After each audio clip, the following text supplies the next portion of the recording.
আমার এক বন্ধু সেদিন 50 বছর পূর্ণ করল। মৃদু হেসে তাকে জিজ্ঞেস করলাম, এই বয়সে এসে জীবনের ভেতর কি কি বদল টের পাচ্ছিস রে?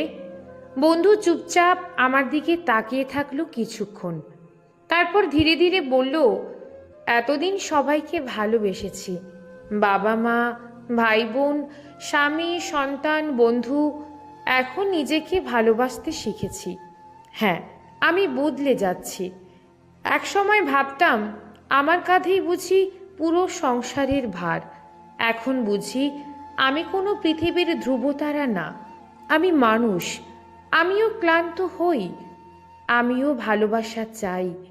তাই এখন অন্যকে আগে রেখে নয়, নিজেকেও জায়গা দিচ্ছি। তাই বদলে যাচ্ছি। বাজারে গিয়ে এখন 5 টাকা কমানোর জন্য তর্ক করি না। ওই বাড়তি টাকাটা কারো বাসার ভাত জোগায়, কারো সন্তানের খাতা কেনে, নিজের সামান্য ছাড়ে অন্যের মুখে হাসি ফুটে উঠলে আমি শান্তি পাই। রিক্সাওয়ালাকে ভাঙতি দিতে বলি না, ভাবি সেও তো সারাদিন রোদে ঘামে খেটে টাকা রোজগার করছে। আমার কয়েকটা টাকায় তার হয়তো রাতে ছেলেমেয়ের মুখে হাসি ফুটবে। তাই আমি বদলে যাচ্ছি।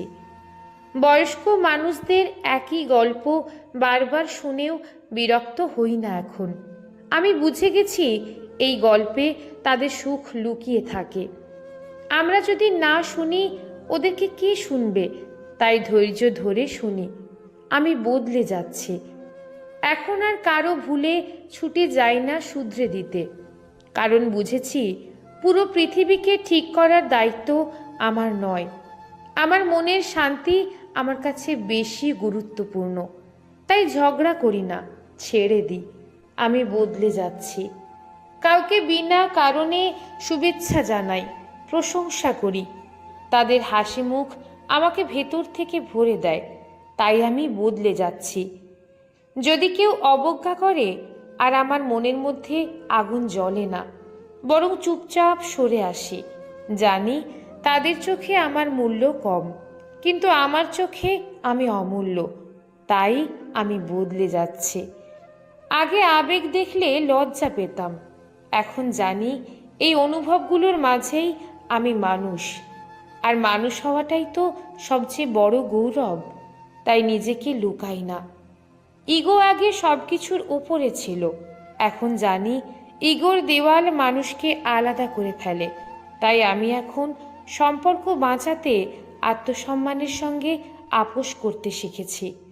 দিনের প্রতিটি মুহূর্ত এখন উপভোগ করি, ভাবি যদি এটাই হয় শেষ দিন। তাই আজ আর কাল নিয়ে যুদ্ধ করি না, বাঁচি এই মুহূর্তে।